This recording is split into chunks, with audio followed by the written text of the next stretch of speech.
We've got a long agenda and we've got a quorum, so why don't we call the meeting to order? And the first item on the agenda is the approval of minutes from our Port Authority meeting. It's on page 2.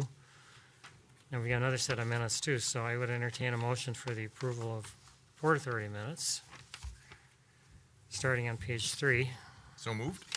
A motion made by the mayor. We have a second. Second by Commissioner Hunt. Any additions or corrections? If not, all in favor, please signal by saying aye. Aye. Opposed, motion carried 5-0. And then we have another set of minutes for the joint meeting that we had with the HRA. And the resolution for that is on page 5 of your package. So I would entertain a motion for approval of those. So moved once again. We have a motion made and seconded. Commissioner Nelson seconded. The mayor made the motion. Any additions or corrections? Not all in favor, please signal by saying aye. Aye. Opposed? Minutes are approved 5-0. We go on then to Holly, Bloomington Central Station Grocery. Thank you, President Erickson. It will actually be Luke that is presenting this to us. Oh, welcome.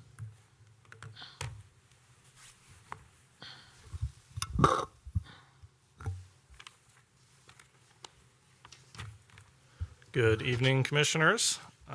Before you tonight is really just a continuation of the previous discussion at the February Port meeting regarding the Bloomington Central Station Grocery Recapture Agreement. There was some proposals or a proposal made at that February meeting to change how the recapture is calculated. That was based on some work and partnership really with McGuff, the developer of BCS, and the grocery tenants they were in conversation with at that time.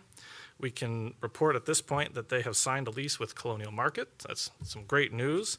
And this really is the same as what you saw in February, that those changes to the recapture are really a change from the EBITDA calculation to a base rent plus percentage rent calculation.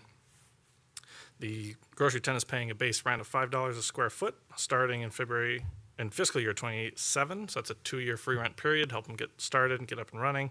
Then $5 a square foot increases at 2% yearly.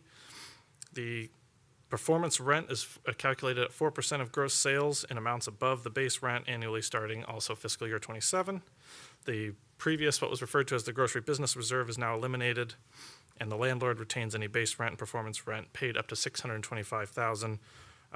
That covers some of the prior tenant operating expenses paid by the landlord, leasing commission, refurbishment at the end of this coming term, and various other expenses. And any remaining rent paid by grocery tenant goes to city grocery recapture up to 50% of that investment. So those are kind of the overview of the changes. Once again, really excited now that we have a signed lease. This Colonial Market is going to be a traditional grocery store, but also have a liquor store component and a kind of to-go food counter, quick service restaurant component as well. So really promising for that area. We think this will fit very well and work a little bit better than some of the previous ideas that have been explored.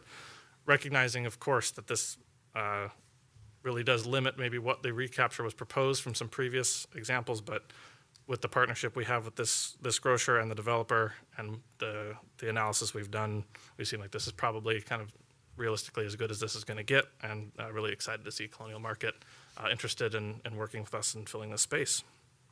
With that, we are looking for you to to approve the amended and restated grocery capture agreement.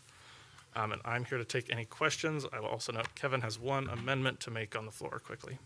So do you want to make the amendment, Kevin? Yes. Good afternoon, President Erickson, Mayor, and Commissioners. We were informed that the recapture has a reference to a president of Appraisal Institute, which no longer is applicable, and so there's a need to change the reference to that in a portion of the agreement.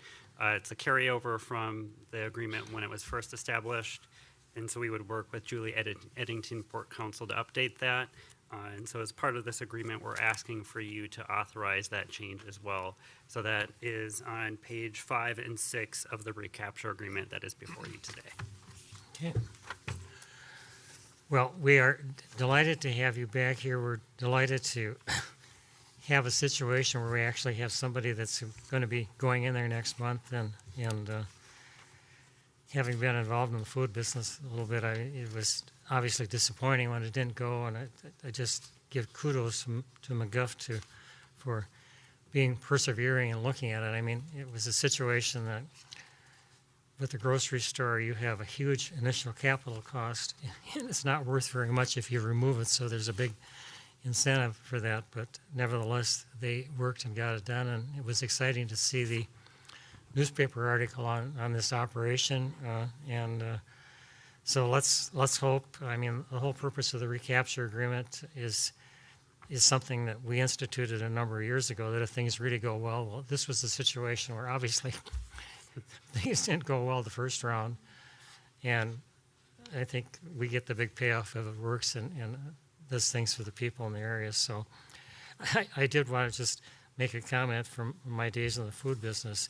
We used to be at 1% of gross sales for overrides, and now it's 4%. So that's a pretty healthy increase. It's a little different type of operation. But so Port Authority questions. Commissioner Hunt. I'm thrilled to hear that there's been a tenant located. I feel though compelled to ask what kind of due diligence and so forth. And I'm making the assumption it's very thorough, but I do need to ask, what due diligence did McGuff do and the city do, especially in light of that. As I read the article in the paper, they're expanding to another location. So all of a sudden, and this is that old conservative banker hat in me, but you're going from one location that had some issues to another large location and a third one. So just was concerned about that and the metrics at what they all looked at and so forth. So. Yeah, so I can say that was largely on McGuff, working with the tenant, obviously. Realistically, they were just in discussion with a handful of very similar types of businesses, and this is the only one that went forward. So we're thinking it's very promising. Obviously, they have signed the lease, so they're pretty committed. But I can't speak too much to how much due diligence or exactly what they were looking at. We think this is probably just the most promising path forward to get a grocery tenant in that space. Thank you. Other Port Authority questions? If not, I would entertain a motion. It's on page 10 of your package, and then with the amendments as Kevin mentioned that we would have. I read through the agreements, and it's an awful long agreement in the package to look through, but at any rate, that's the way these things get to be. So do we have a motion to? Mr. President, I'll move that we approve the amended and restated recapture agreement with BCS for Multifamily LLC with the change as discussed by the staff. Motion made by Commissioner Peterson. Do we have a second? Second by Commissioner Nelson. Any further discussion? If not, all in favor, please signify by saying aye. Aye. Opposed? Motion carries 6-0. We then come to a public hearing. So, Holly, do you want to start us off on that? Thank you, President Erickson, Mayor, and Commissioners. It will be Luke Sponable, Economic Development Analyst, that will be presenting this information as well today. All right, good evening again, Commissioners. For this item before you tonight, this is regarding the Ramada property. I imagine you are quite familiar with it, but it's 3 parcels just north of American Boulevard near the Mall of America and MSP. So this property was purchased back in May of 2016 for purposes of economic development. Part of that did involve the Expo 2027 project. And that for the purchase back in 2016, we had a period of 9 years where it was tax exempt while we explored that economic development opportunities for that parcel. Now at 2025, that 9 years has run out. With the parcels tied up for a pretty significant amount of time for Expo. We're at the point where we need to explore a potentially different use and really reevaluate where and what we want to do with that property. And so what we're asking for tonight is we're requesting approval to sell this property to the city of Bloomington as we're exploring the potential to use it for a short-term use as a park. and that will mean it's a public use again and allow us to give a little more time to reevaluate what we might be using the property for in the future. But the short-term use, and that would be per the purchase agreement, would be for a park, potentially for something like Bike Skills Park or something to that effect. I will note for those of you who recall that there is a right of first refusal on the property held by Delta Metro Investments, a subsidiary of Mall of America. That included in your packet tonight is a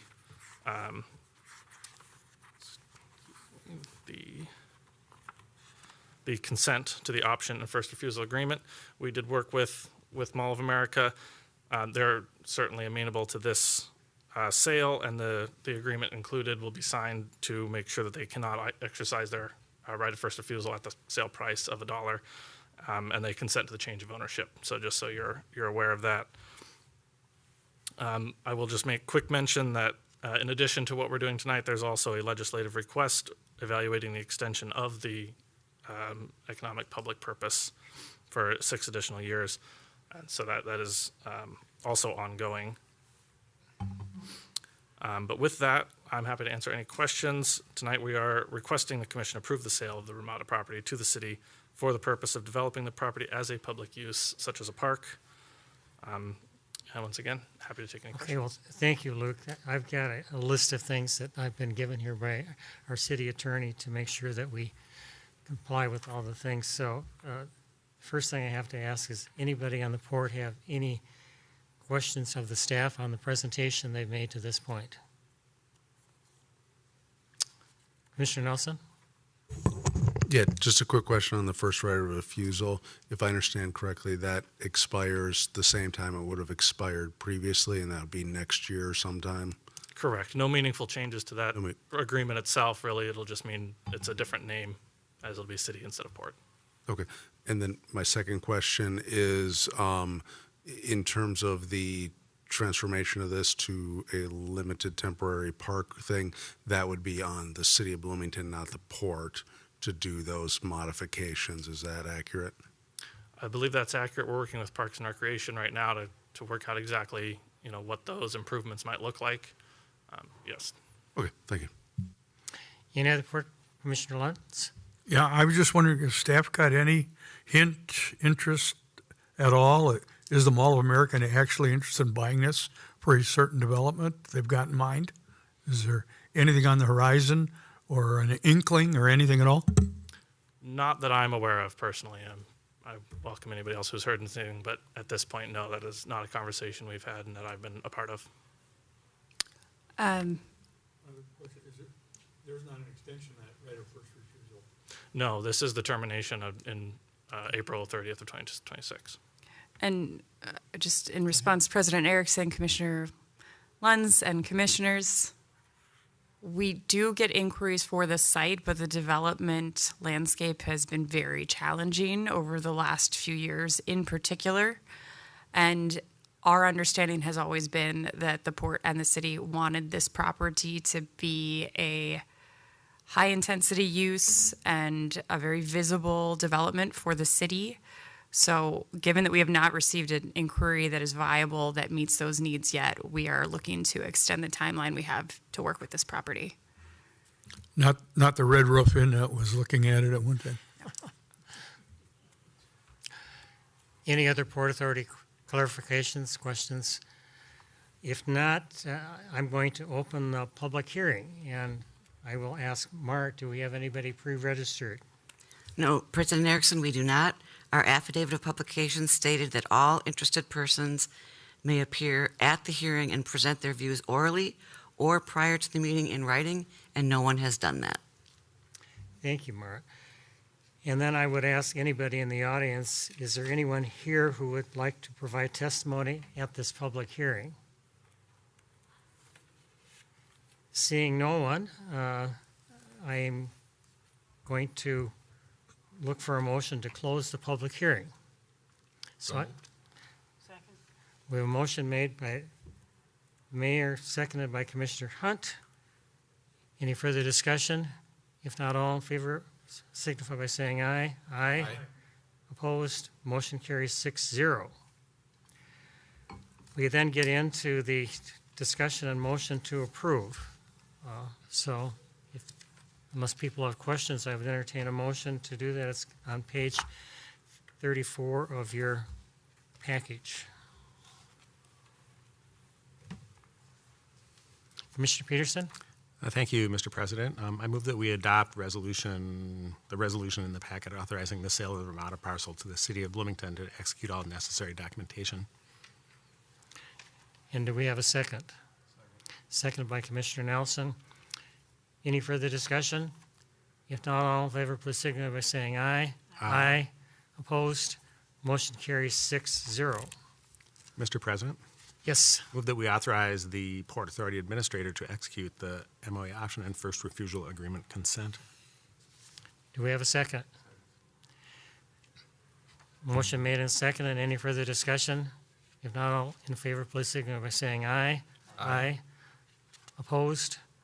Motion carries 6-0. Okay. I think we read our script. Well done. Okay. So Holly, are you going to give us a commercial nodes tool update? President Erickson and Commissioners, this is actually the Luke Sponable show today. Gee so whiz. he'll be back again. We get these new people and we just take and I know, make I them come and haven't seen stand it in in a front while, of us but for, here I am for a while tonight. well, please proceed. Well, I'm going to give Marit just a few seconds to get a slideshow in PowerPoint up that we've prepared, but just a quick overview. The Commercial Nodes Toolkit project is intended to kind of evaluate and bring some resources and tools that we can make available to small businesses, property owners, and any other interested parties to help, kind of revitalize and update our commercial nodes, which, as you're, well aware, have kind of faced some challenges over the past decades.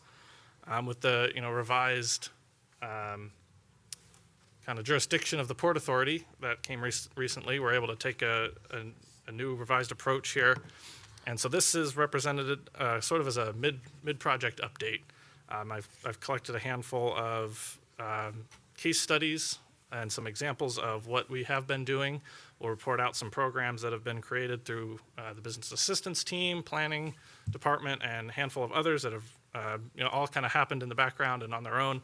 But here it's kind of reported all as one for review purposes. And then at the end, we'll ask you for some questions and comments to guide staff work going forward and help us achieve kind of a culmination into an actual toolkit that we can then present to the public and be used. And Luke, just making a comment, I mean, I was impressed with the presentation and the graphics that you put in here. So we've come a long way from years ago. Thank you. Yes, we have a great graphics team that I'm able to rely on. So it was not me, I can tell you that.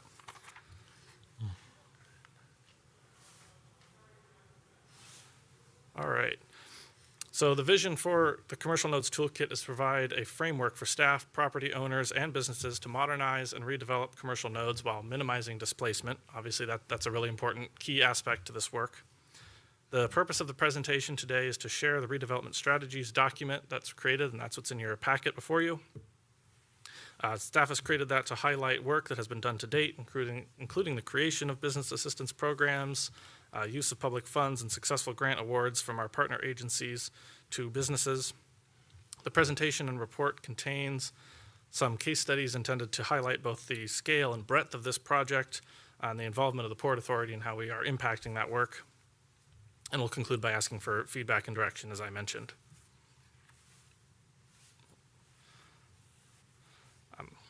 As you're aware, many of Bloomington's commercial nodes tend to be older, lower density, struggling from some vacancy issues at times, often lacking amenities, aesthetics, and vibrancy, what you see in a modern commercial center. Opportunities exist to add housing, green space, and alternative transportation options to better meet the needs of the community. Overall, we really want to ensure the long-term sustainability of these nodes as vibrant commercial centers.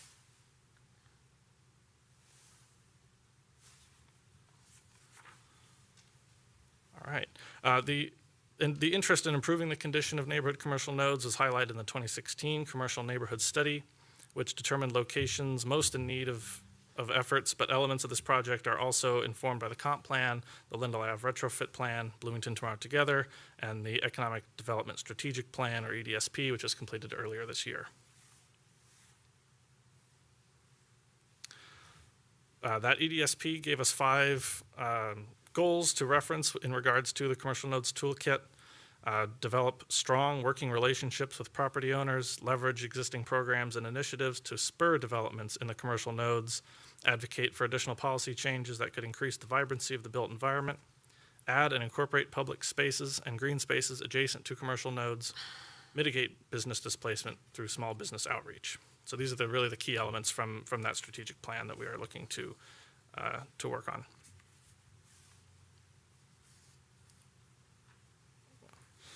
So the node locations highlighted on the map here on this slide, once again, as I said, this comes directly from that 2016 neighborhood commercial study. It really guided our focus to 3 primary nodes and identified a lot of future opportunities based on a criterion rating matrix completed in that neighborhood study.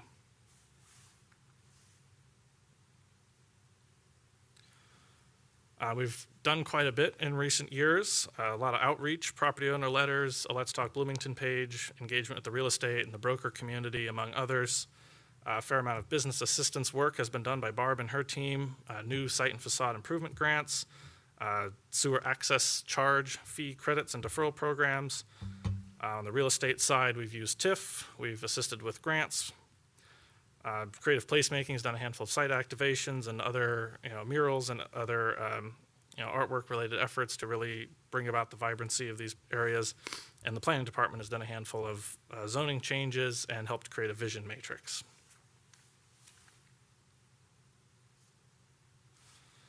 Speaking of that vision matrix, this was work with the Planning Department. They assisted to help create a vision document which outlines some of the more qualitative elements that make a commercial node successful. These characteristics were created with public input through the Let's Talk Bloomington page and was also mailed out to all commercial node property owners with the request for feedback. These characteristics form a vision of what a successful and welcoming commercial node could look like and can be used by staff from planning, creative placemaking, business assistants, and others in our future work. The redevelopment strategies document in your packet also has some graphic examples I didn't necessarily need to talk through here, but just for your reference.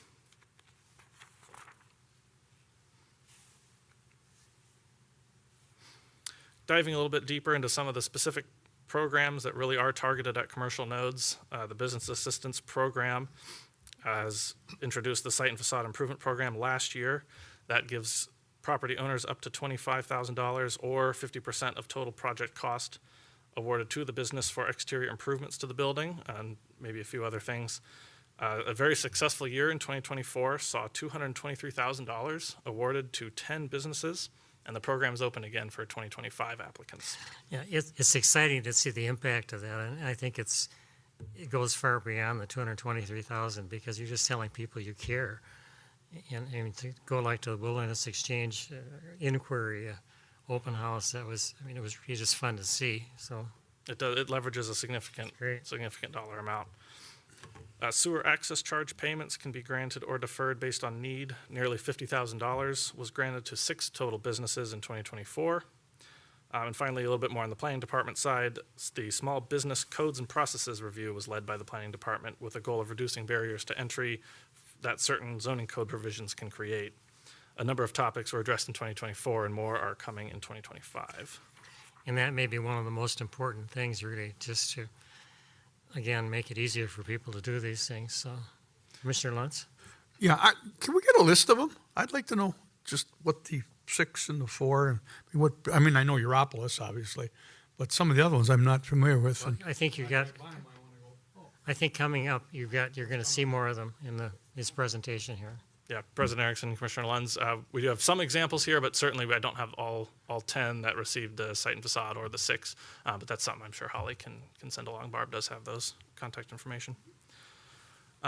Moving along to redevelopment tools, the Port Authority has used several tools, as you know, including tax increment financing, assistance achieving grants from third parties and working through that process, and land banking to achieve desired outcomes.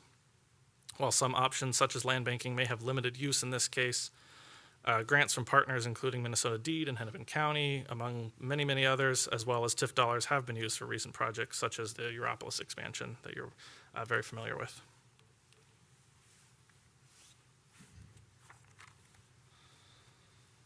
So in an effort to better target needs and understand the broad scope of assistance provided, staff has created this matrix to show how the various tools and resources are used to target the outcomes we envision. 4 categories moving from left to right. That's the support, enhance, renovate, and redevelop categories or columns. Those break down the project scope from maybe a short term and lower investment project type, such as a ribbon cutting ceremony assistance, or very long-term and highly capital-intensive projects like a full-scale redevelopment. Cost, complexity, number of stakeholders, and staff time all increases with that larger project scope and level of support that is then required. This is intended to help align tools with strategic goals, but we also recognize this can shift and evolve over time as tools change, as needs change. Very open and intend to be flexible with this. So this is not necessarily 100% rigid. Important to note that the options that exist today through the hard work of many, many port staff members and others and support of elected officials. So with that, I'm going to walk through 4 case studies, 3 of which are kind of successful Bloomington examples, and then 1 is a redevelopment project from a neighboring community that really intend to walk through the scale of what we are doing or envision as the Port Authority. And as we're going through this, it's important to think about and just recognize in future discussions of what it takes in terms of the staff time and monetary commitment to achieve maybe the larger scale things versus some of the smaller scale assistance projects, maybe slightly less.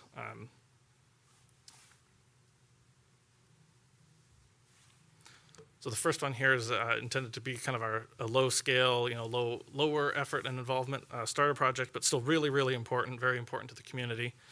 So this is Wilderness Inquiry off of 80th Street. They did a grand opening celebration on April 2025. So staff's involvement there was really just providing ribbon and scissors and coordinating for the mayor to attend, as well as a handful of city staff members. Yeah. I've known Erica Rivers, who is the CEO of Wilderness Inquiry, for many, many years. She was with the DNR, and I worked closely with her when I was treasurer of Parks and Trail, and she was just effusive in terms of talking about how much support she'd gotten from the Port Authority and everybody. So, I mean, it was really nice feedback to hear. Mm-hmm.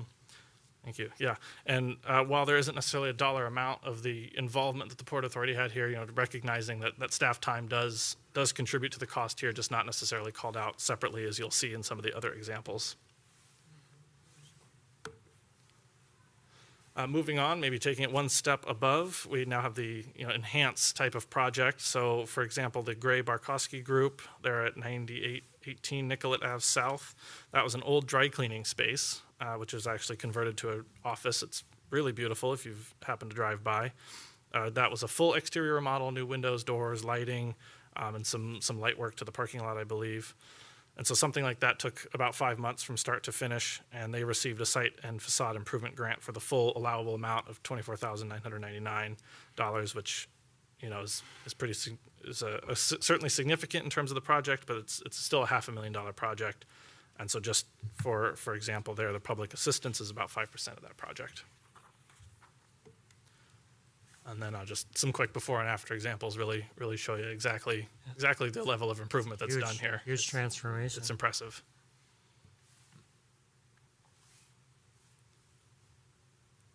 One more step up in terms of the complexity and scope of the project here. We have the Europolis restaurant. I'm sure you're all well aware. This was an existing restaurant space that was renovated and combined with an old gas station on the corner there. That expansion and complete remodel of the restaurant also included some environmental cleanup and really a full, completely new site configuration, including stormwater, some new exterior space, dining space for the restaurant, new parking lot, et cetera. And that was approximately 4 years from start to finish. So you can see how the timeline grows pretty significantly, even just moving to a slightly larger scale. The Europolis restaurant did receive a site and facade improvement grant, again, for the maximum amount, $24,999. Also received a SAC credit of nearly $15,000, And also, we gave tax increment financing for about $329,000. They also, in addition, received a grant from Minnesota Deed. So, And if you go right across the street there for that Mirror Pier gallery, that was another situation where the city, I think, had substantial involvement in making that happen. I think it's another old service station, and they put a second story on. And again, it's made, that intersection has made a huge difference. So, yeah, and once again, I'll note, public assistance as part of that total project is significantly more than what we've seen on the prior projects. Once again, a great before and after, big improvement to that intersection, really valuable project to the community.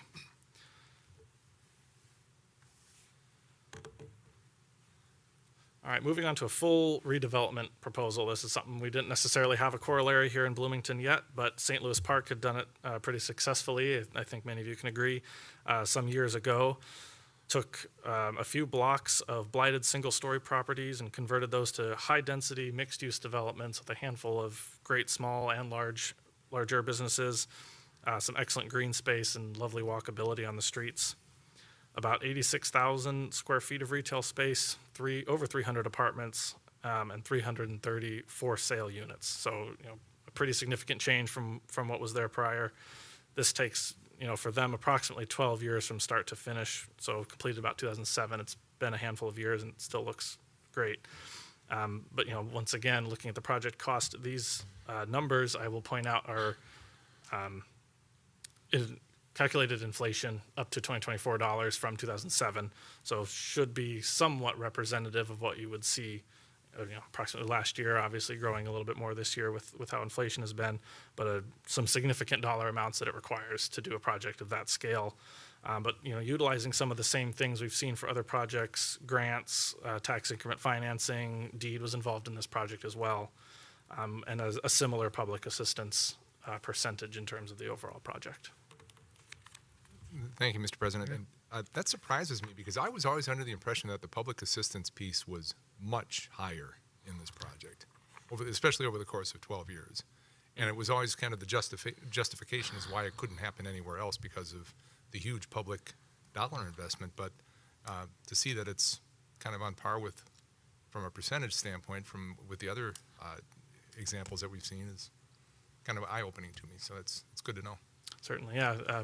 President Erickson, Commissioner Bussey, it's something else to point out here. It depends on exactly how these numbers are, but there's probably a significant amount of staff time in here as well that maybe isn't calculated in the dollar amount. Over 12 years, I know they went through a few, more than one developer, and some other challenges faced along the way. So, well, and Luke, would that include street improvements and things? Because there was quite a bit of work put in there that wasn't directly in the buildings and things right around that area too. President Erickson, I do believe that involves street work. I think largely the TIF was paying for that street improvement. Yeah, when we lived right in that area when we were first married, a long time ago. And of course, the biggest cost there was the loss of Gippers, just to be clear. Yeah, so hard to get a good picture of the before since that was many years ago, but nonetheless, I'm sure you can understand if you've walked that area recently. What's there now is a vast improvement over whatever else was there prior. So, Luke, it would be interesting on that. How would the city of St. Louis Park's approach to that compare to what we did in South Loup, for example, where we have the mixed-use development? Do they have something similar to that? I mean, it seems to me that the mix that you're talking about in St. Louis Park is a lot of residential and 86,000 square feet of retail space, which is not huge. So I don't know if we have any comparisons. It would be interesting to understand how they approach that from a development standpoint and how it compares to our mixed-use development and things. Yeah, President Erickson, that's an excellent question. Yeah, I'm not exactly sure. What our kind of best example is and what's changed, versus 2007 versus today in terms of what the market is demanding in terms of types of residential and exactly what the needs are for commercial. But yeah, being a pretty heavily used main street, I'm sure influenced the decision for some things of what to put there and access to public transit and some other Commissioner elements. Very heavy Main Street, and I've got some properties I had financed right around there and part of that. But, you know, that certainly that big east-west thoroughfare from downtown and out was a big thing. And then Starbucks is a huge draw for that area too. But their parking is hard still. Right. It's not an easy place to park, that's for Right. sure. So that's lacking, but it's a more walkable thing. So there's a lot of advantages, but not so. Yeah. You run in and get a quick Starbucks, that's not your place. But for the people around there and the businesses and the retailers right around there, it's wonderful. Yeah, President Erickson, Commissioner Hunt, yeah, no, I tend to agree, but I think there's the trade-offs between making it truly walkable and you know, the realities of parking and the space that requires. So, yeah. Well, I think the question that we have to answer as a commission and as staff is what kind of things and what is the magnitude of things we really can do. I mean, again, we know with South Loop, it was very specific in developing a lot of those things, and it's been driven by them all, but then also by Bloomington Central Station. But if we were going to apply that to other areas, pick another area in Bloomington, what is our range of tools? I mean, we've got tax increment, we've got some other things, but it's really putting those things together to look at a project of that scale. I mean, that's big, and obviously it's made a huge long-term difference. Right. Yeah, thank you, President Erickson. So that generally concludes my presentation. We do have some discussion questions that I have. I'm not going to read through all of them, but happy to take any direction and feedback as we move this project forward. Certainly looking to you for any input. Questions, comments? Or Commissioner Nelson? Yeah, thank you, President. Probably more comments than questions. First, I think you did a really nice job with this, and it's great to see the progress of the city and the focus on these commercial nodes. And, we've had some success in some areas, not as much success in other areas. One of the areas that I've been, not physical areas, but just generally disappointed in is we have seen redevelopment in some of these, but not in terms of the vision of the mixed use. Europolis is great. I do believe it was a good project. I supported it, but I also remember one of the Planning Commission members voted against it because didn't feel it met the vision of that area, didn't have the mixed use component. It was largely a expanded existing concept on one level.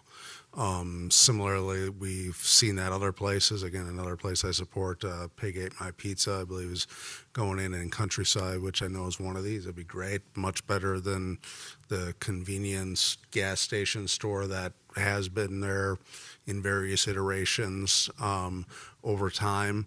But what is it really going to take to sort of jumpstart some of these to get more into that mixed use type of opportunity for us? Also, I will tell you just candidly that when you get into that, if we can, which I would like to, I guarantee you neighbors will come out and they will not be fully supportive, particularly those most directly impacted by that. We saw that at France and Old Shakopee with 108 Place where we added residential to it. And that's actually an area that has now, because that residential sort of quasi-done mixed use, but I don't think it's fully in terms of the way that people think of mixed use, where you got retail with some type of residential above it. So I think it's a good vision. I'm just wondering how we actually get to doing what we've talked about doing in those commercial nodes. So if you got a second to answer that, that'd be great. I'm kidding. I see. Yeah, President Erickson, Commissioner Nelson. Yeah, no, this is the challenge that we are trying to solve here, and yeah, it's tricky. Just the development market as it is right now. Hard to bring somebody in and make something pencil. And maybe our other option is what you've seen maybe the HRA do years ago at some of these other intersections. Just you do it yourself, but that a pretty significant amount of resources required on our end to do that. So, yeah, I wish I had the answer there. Well, one of the things, and I'm probably a broken record on this because we look at Bloomington with 30% parkland. We have this huge 9 Mile Creek area that runs through, and if you have parks, you can have higher density adjacent to them, and it works because people have an area to do recreation and things like that. So it would be interesting to look at some of these things and really try to blend together the tremendous resources Bloomington has in terms of parklands and things, and look at that as perhaps a catalyst for future other development. Going back to the original South Loop site, I remember going with Jim Lindahl out to see the Bloomington or the Baltimore Inner Harbor project, and we looked at that as maybe being a potential, and then just looking at it, but also just looking at that area as being a wonderful place for housing and things because of the adjacency to the Minnesota River Valley and things. And so we've got that in a number of areas, and I don't know that from a development standpoint we really have looked at this asset that we have in Bloomington and the capability that it gives us to do things. So it's something that I think as we look at these things, we need to think about that. And, as many of us think about perhaps vacating our larger homes and move to something that's a little smaller because we can't quite manage it, or our spouse can't quite manage it anymore. Again, those kinds of things can be done in conjunction with development of commercial nodes. And I mean, the other thing that we get into, my wife and I probably go to 50th and France area 2 or 3 times a week for restaurants. And, we've got a lot of people in West Bloomington that in particular do that. And so we've got good adjacency. It's easy to get there because of the freeway system and things. But we've had some kind of attempts. We've had Kincaid's for years in the Normanville Lake Office Park, and there's been a couple other restaurants that have tried. I don't know if that was as good a location in one sense because it's not real easy and they're kind of disjointed. But We don't have a density of restaurants is what we don't have. Yeah.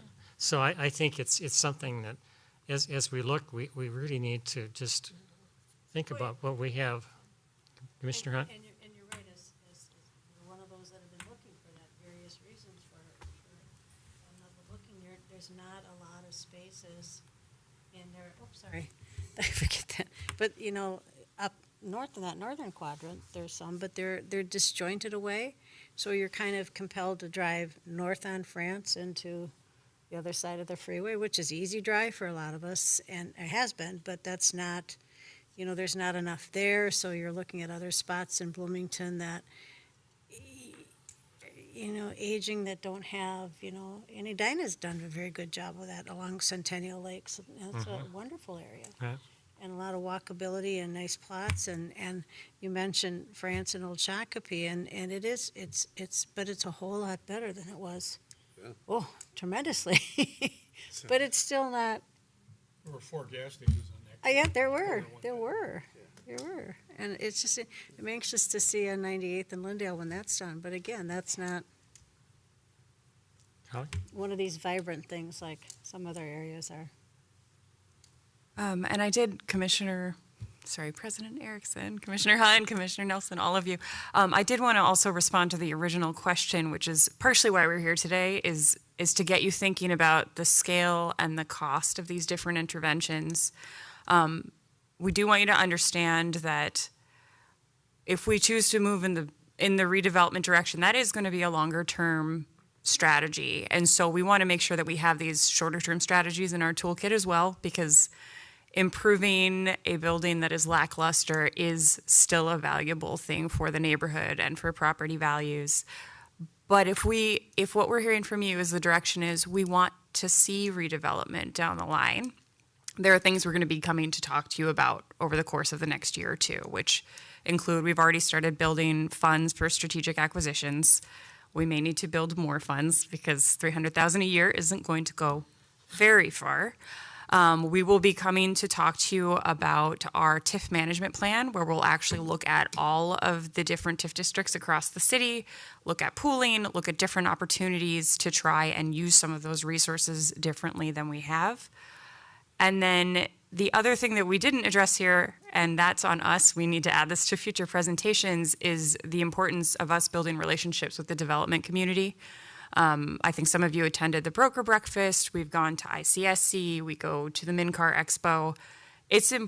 The city's not going to do all of this itself. It's very important that we have those relationships and that the development community understands that we are willing to matchmake with property owners and interested developers, that we have these tools available to us and that we're willing to work with them and we're a business-friendly environment. And so, thinking to what happened in Bloomington Central Station, there's a lot of vision from the city, but ultimately we needed McGuff to be driving a lot of that development work. So we will need to find the right development partners for each node as we go. Well, Holly, I think it's so important just to emphasize how important it is to do the base hits, as we can talk about these Geropolis and the other ones, and really let the smaller businesses know that we care about them. Because I think that's an element that was probably lacking for many years. We just, we were focused on especially with South Loop. I mean, again, I think the focusing and looking at these things and telling people we want them and we want to deal with them, et cetera, is important. But again, it's just a matter, I think we can't be afraid to dream big. And I think if we think about these things and look at what can be done, then sometimes you can make them happen. And again, that was very much what happened with the whole South Loop thing umpteen years ago when Jim Lindow said it's an opportunity and we can take and do some things with it, and it's paid huge dividends to the city. So, other questions, comments for Luke? Well, we thank you. Thank you very much. Probably Mr. from the President. discussion, we'll probably have you back again to. Hey, Bob. Go ahead. I got Sorry. one more thing that I didn't think about. And I think with the kind of changes in our role around kind of redevelopment, I think it's interesting to kind of think about, and I don't know that we have an answer to this question, but I think it's a topic for us to think about, is that how do we think of our role versus the Planning Commission's role and the Planning Commission's role around the comp plan and stuff like that? And I look around here and I see people who were really involved in the Planning Commission. But we're clearly going to have to make some decisions together where we're not going to be able to do everything. And that's part of this conversation we've just been having is the can't do everything sort of thing. And we have to have a combination, as Bob said, of having some base hits and trying to go for some big things too. But I think one of the things that I think about a little bit is, do we need to step back and maybe from a planning perspective be just a tiny bit more focused and having a little bit narrower focus so that more of our energy goes into a smaller number of areas where to increase the chance of success in that area. And so I don't have an answer on that. It's just it's an idea that's been kind of percolating, and we really don't have a strong relationship with the Planning Commission around the long range planning part. And I think there's an opportunity there as we get more into this to start building relationships there and build a little bit more of a consensus between the two groups on what ought to be focused on. Well, I think focusing on these things is critical. And when we start talking about planning, it's ironic. Nick Johnson is the son of a person who worked for me at the University of Minnesota, Sue Markham, and we actually put in master planning when I was senior VP at the university and worked closely with Sue on it, and it was very effective because it did exactly what you're talking about doing, Steve, and that is to take and focus on some of the areas of what you could do and things like that. So again, I think we have an opportunity to coordinate, work with planning, whatever, but again, it's exciting to think what we can do, and I think too often people take and say they can't do something without really looking at it, and again, that's where I just look at this parkland that we have, which is one of the biggest resources that we have, and it's really not accessible and not used in terms of our development to a significant degree. So, Mr. I'll Lynch? comment on that. My daughter lives in Atlanta. She lives a half block off Piedmont Park. Piedmont Park's big. It's like Atlanta's Central Park. It's not as big as Central Park. But you walk in the main entrance to Piedmont Park, stone pillars up. There's a bar and restaurant inside the park on the park lot. If you go to the southeast corner, there's Piedmont Park. There's another one, and the place just buzzes because there's other stuff to do besides just go in there and walk, go to the dog park. They have huge playing fields and all that, but there's a commercial aspect right into the park, and it's got to. The one right inside the gate's got to be on city land. The other one is right on the corner of the park. But I mean, I look at Bush Lake and I go, you could, where the picnic, the bathhouse is and everything. There are no houses around there. If you had a bar and a restaurant and something right on the lake, I mean, there are no houses there that's really going to affect. I don't think you're going to get a residential kickback. You're going to get the traffic increase probably but that's everywhere all the time. So I don't know, but you just, we're just so, this is a park and that's all it is, kind of a thing. Well, a city called New York City did that years ago with Central Park, and you have something called Tavern on the Green and a number of other venues within that. So again, well, is there one called a boathouse? I've seen one called a boathouse. It's on the water. There's quite a few. So at any rate, we're probably dreaming too much here, and we'll let you go on to the topic. But thank you, Luke. Thank you.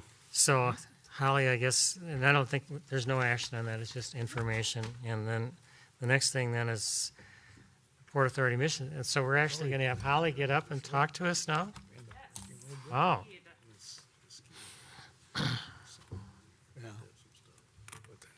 All right. Dead end in. Is this on? Yes.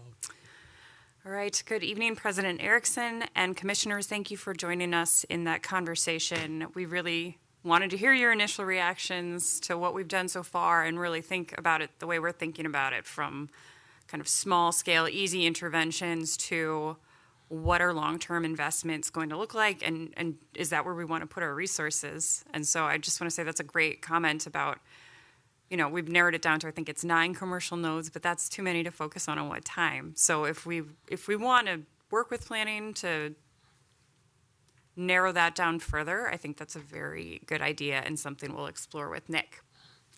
But now I am here before you to talk about a mission statement for the Port Authority. We are going to undertake this exercise together because, as all of you are well aware, as our heads have spun during annual reports and work plans, the Port's work has changed quite a lot, and it is time for us to have a mission statement that really represents what we are doing now in the Port Authority, which is truly doing economic development in various forms for the whole city. And so, not to drill down on it, but as a reminder, this organization, this entity, was created to facilitate the redevelopment of Met Stadium into Mall of America. Then it went a little further to look at redevelopment opportunities in the South Loop, still focusing primarily on real estate development and redevelopment. And we are now working citywide. So you can see how much territory we have gained.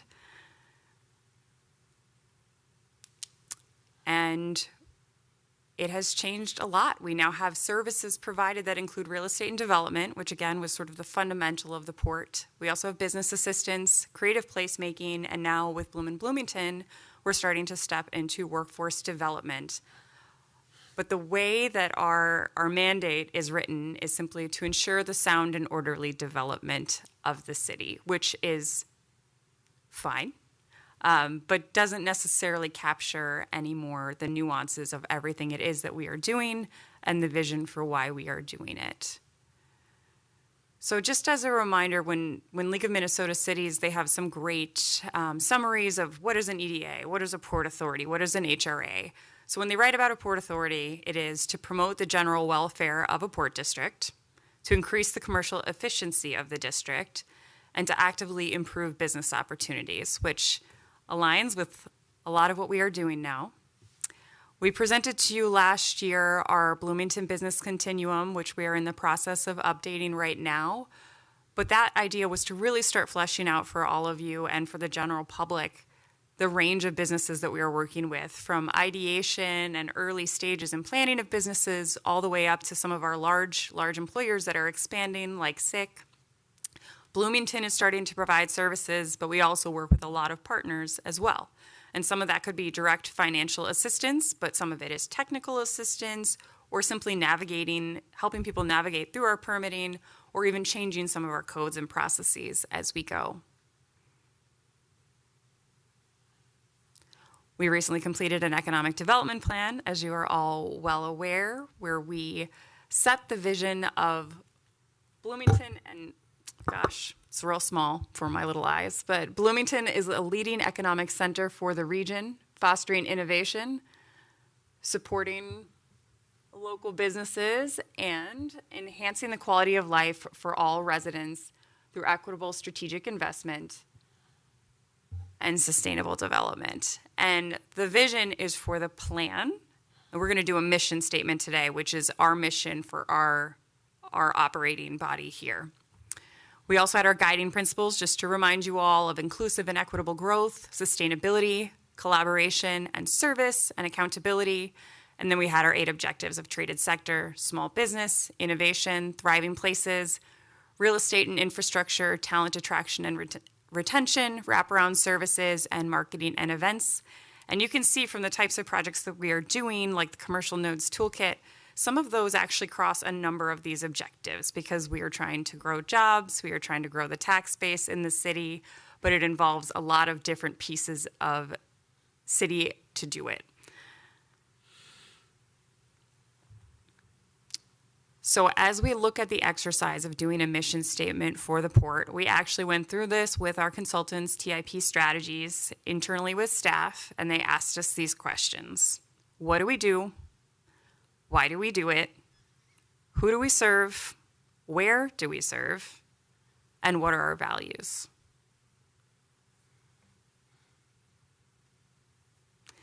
So we as a team took a turn at answering these questions ourselves. What do we do? We facilitate development and redevelopment. We assist businesses that are wishing to start or grow. We support quality of place. We grow our relationships with partners who help our work, and we connect Bloomington residents to economic opportunity. How do we do it? We help companies grow jobs. We enhance the commercial tax base. We diversify the commercial tax base for resiliency. We support resident economic mobility, and we try to maintain a livable community alongside this economic growth. Who do we do it for? We do it for our residents. If we grow the commercial tax base, that means that their residential tax base will not be as impacted. We do it for businesses and investors so they can be successful here. And we do it for visitors and students as well. And where do we do it? This one was an easy answer. The whole city of Bloomington. What are our values? So we talked a little bit about those just now as part of the Economic Development Strategic Plan, but they include inclusivity. Everyone should be able to participate in Bloomington's economy and growth. Innovation. We should be open to change and new ideas. Service. All of the team at the port is very dedicated to providing excellent service to our business community and our residents. Collaboration. We don't do this work alone. And then resilience and sustainability. Let's be smart about it. Let's look towards the future. Let's plan carefully.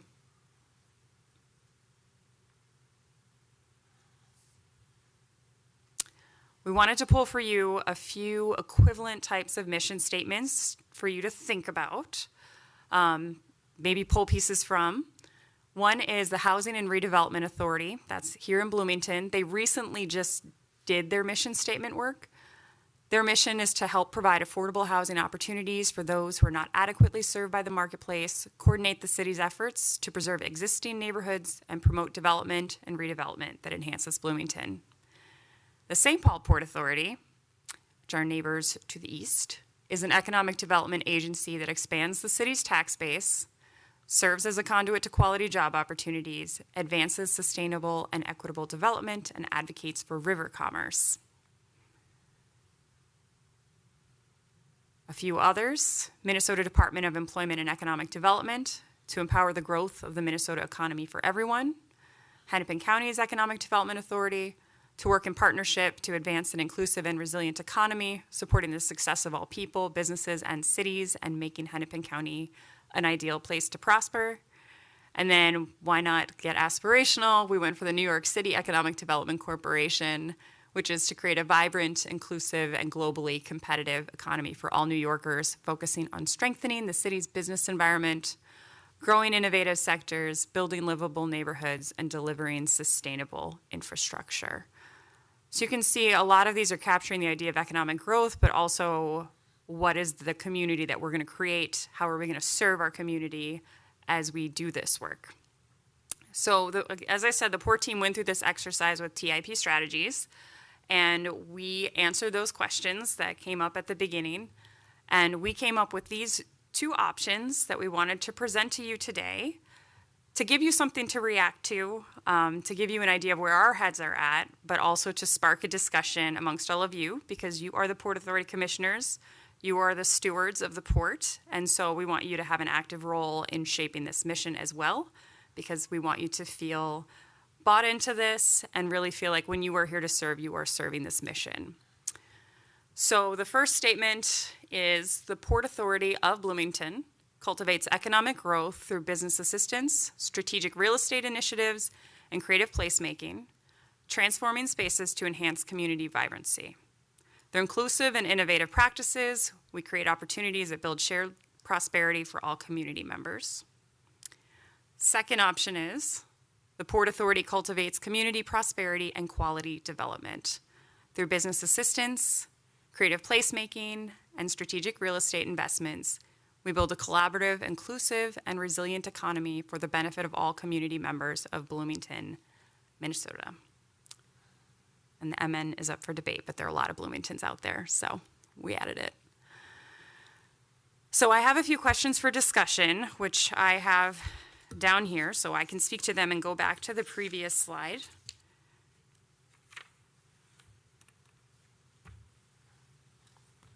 But I think if you'll go with me, I can answer your initial questions, or we could go straight into discussion. What is your preference? Port Authority? Commissioner Hunt? I still think we Is your- should keep cultivates economic growth right up there at the beginning. Okay. I could see maybe a blend of 1 and 2, but neither strikes me. I think that cultivates economic is a key one.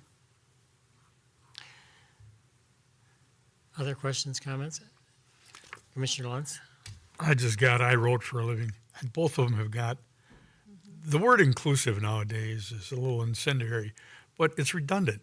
We build inclusive and for all in the same sentence.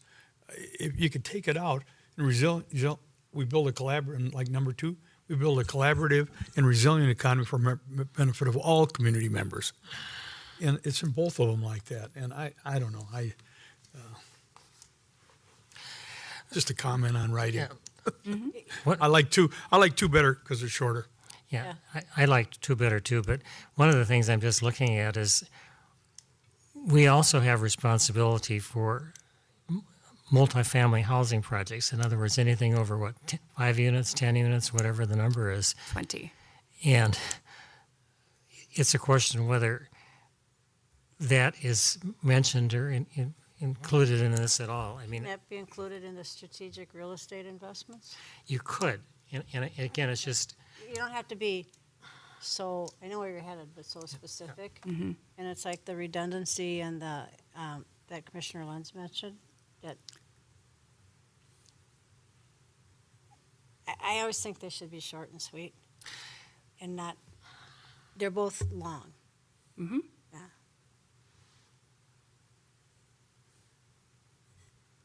Commissioner Nelson? Thank you, President. I agree with being short. I also agree with the economic growth. My suggestion or my preference would be just one sentence. The Port Authority cultivates economic growth, community prosperity, and quality development. I find the next sentence to be limiting to the number of things that we could do in order to accomplish that. And I agree with the redundancy of some of the stuff in the last part of that. I mean, what we do and why we do it, we do economic growth so we can have prosperity and we can have quality development. Short, sweet. Shorter the better. You need the feel good buzzwords. I mean, you're straight on. Okay. I like deeds.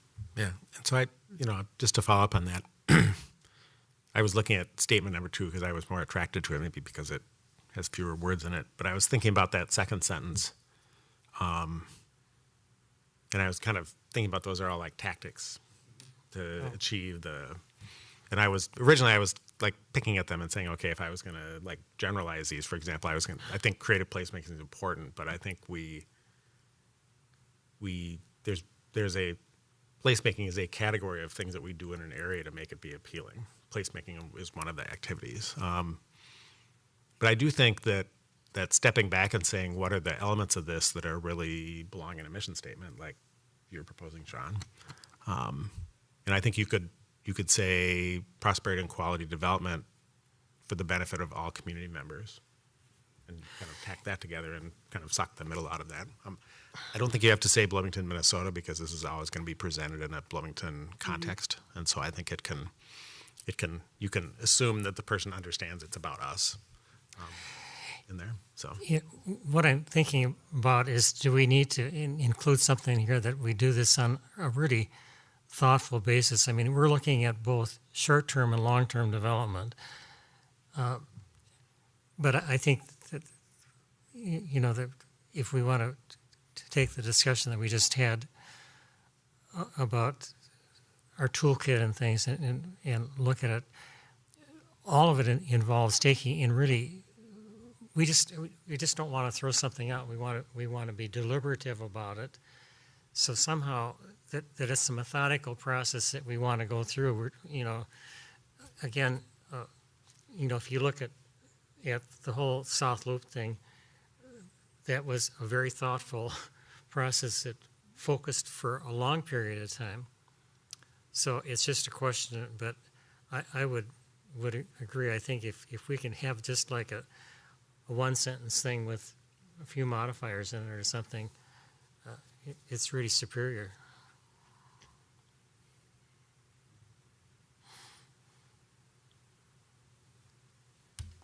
Little thing, I'd take Minnesota off after Bloomington. I think we all know. How about Port Authority cultivates community engagement and of course, you get too many words there, but mm-hmm. I mean, we in one sense want to be a catalyst Mm-hmm. for bringing these things together and kind of act as a sounding board. I mean, staff is obviously the driving agent on these things, and so Commissioner Bussey's going to have all the answers to this. He's been thoughtful and thinking about it. What a distillation of what we said is. Did you? People like two better than one, but we're thinking that two should be a lot shorter, maybe like the first sentence with some modifications. So I have a process suggestion here, Mr. President. I think that we've talked about this enough, and I think you're starting to get feedback from us. But when I've worked on these sorts of things in the past, you don't sit in a row like this and throw ideas. Like people have pieces of paper, and you put stuff on the whiteboard, and people write a draft and do it like that way. I'm going to suggest that this is the wrong way to go about writing this if we're truly going to be the owners of it. Okay. To kind of have it work that way. I think we need to at some point wander down to the conference room and have a pen and kind of do stuff like that. Or taking the snippets that we all said and somehow, absence of us all being there and having a separate meeting,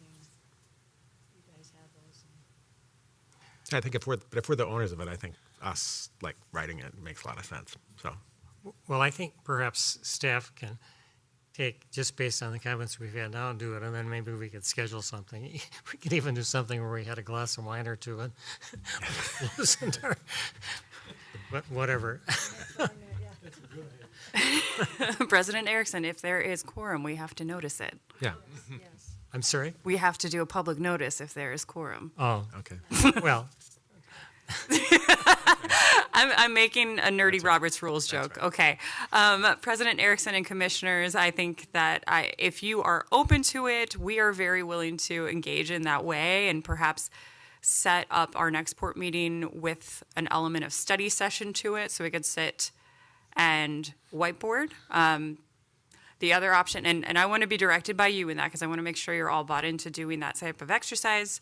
The other option is that you can email me ideas, staff can return ideas to you, and we can converse about it that way. And so I would just like to say that I'm open to doing it any way you like. We have an amazing team of facilitators here at the city who can actually run a meeting for us around this.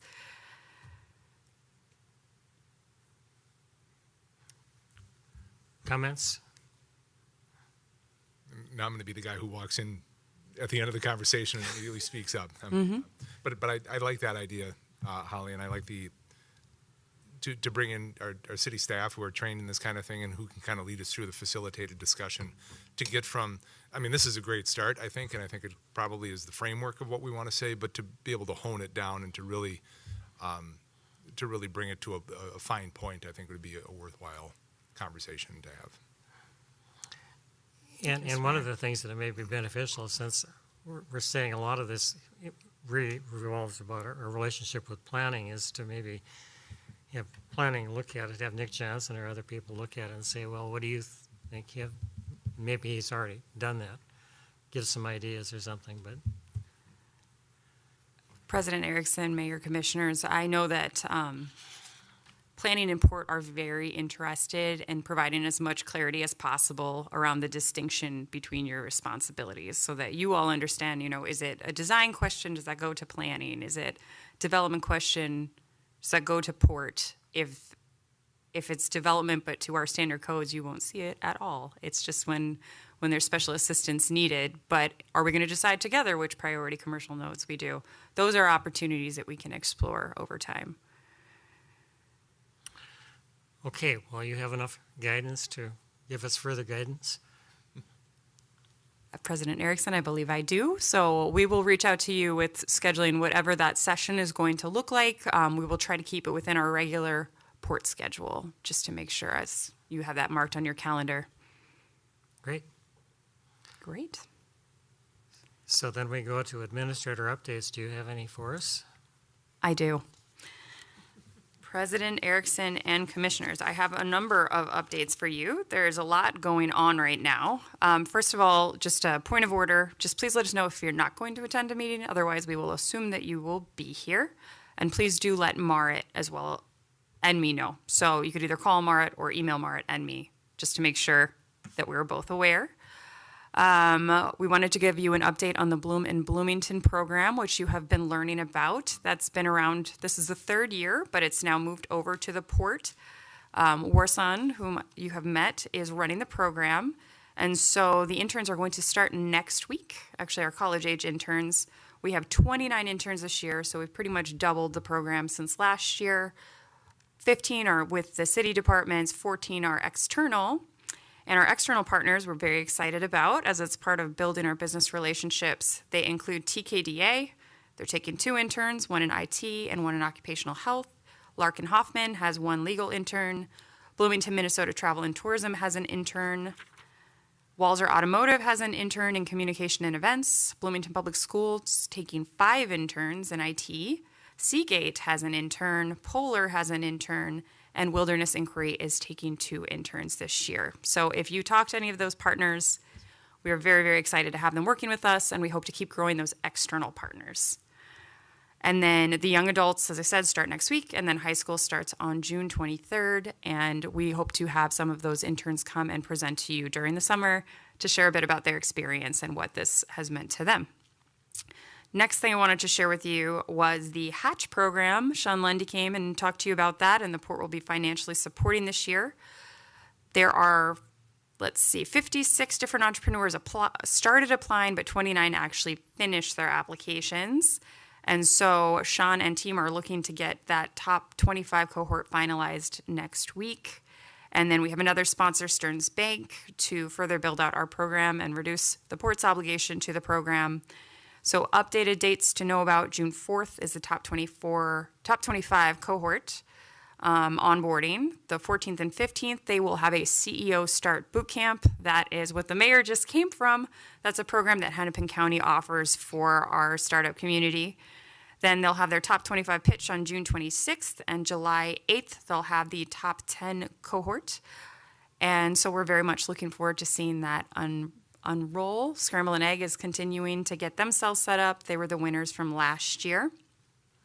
And then another program that's occurring is the Bloomington Economic Partnership, which was the mayor's workforce steering committee and is now evolving to involve the port and our economic development strategic plan. And so that includes members from our large employer community, our higher education and workforce development community, and others who are interested in growing the workforce in Bloomington and growing jobs in Bloomington. So we do a lot for small businesses, but this is one that's really focused on our larger employers and our talent growth in the community.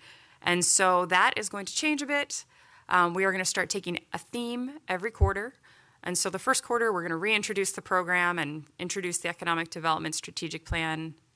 I guess that's quarter 2 of this year. Quarter 3, we'll be talking about branding and marketing. How do we sell Bloomington for workforce, for business? And we'll be hearing from some of our partners like the Minnesota Trade Office that do this all the time and Explore Minnesota for Business. And then we'll be going on to talent and workforce, which is a very complicated ecosystem. And we're going to be doing some mind mapping with that group to bring together everybody's thoughts around that space. And so we're really looking forward to that. And if that interests anyone, especially those of you who now have more free time on your hands, you are welcome to attend. And then we have our intern starting next week. Her name is Holland Jewell. She is grew up in Bloomington and now attends Kansas State University and the College of Architecture, Planning, and Design. And we will introduce her to you as we get started. And then as the final update, I was hoping, Mayor Bussey, you could tell us about the city manager search. And if not, I'm happy to do so. I'm sorry I didn't have an opportunity to warn you. Not a problem. Thank you for that. We have been working very closely with the search firm. I believe the posting went live, I think, this morning, I believe. I think that was the goals this week. I think it went live this morning, of course, after all the revisions that took place and all of the details that had to go into it and cleaning it up. And it will be open, I think, for 5 weeks. I think it's mid-July, or maybe longer than 5 weeks. In mid-July, I think it is open until, with the goal then we hit the ground running as we get applicants in and then start to do the vetting and make the decision that we're aiming towards. So I can't tell you the exact timeline because it will depend on a variety of different things, but it's moving forward, and the goal is to move it with alacrity, but with specific direction as well, that we want to make sure that we get the right person in. Thanks.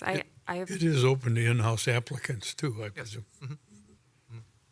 That means you can apply, Rob. You can apply. That means you can apply. So can you, Commissioner Peterson? What was that about drinking wine? Well, thank you very much, Mayor Bussey. That is what I know as well, other than there will be some community panels. So some of our development community will be engaged to do that. And then there are some staff open houses to be part of the process as well. But we'll keep you updated as we go ahead. We know this is very important for the port's work. And with that, those are all my updates. Anything else that anybody wants to bring? Oh, excuse me. I'm sorry. President Erickson and Commissioners, Marit has requested that I remind you that you owe her your self-certification forms. Or what? Your self-certification forms. We sent you forms to fill out to verify that you have not been accused of financial misdoings.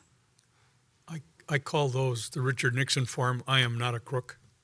That, whatever you choose to call it, please return it to Marit. Thank you very much. Because part of the reason for this is if we apply for state grants, we have to certify that our boards have no issues. So, Might you resend those? what?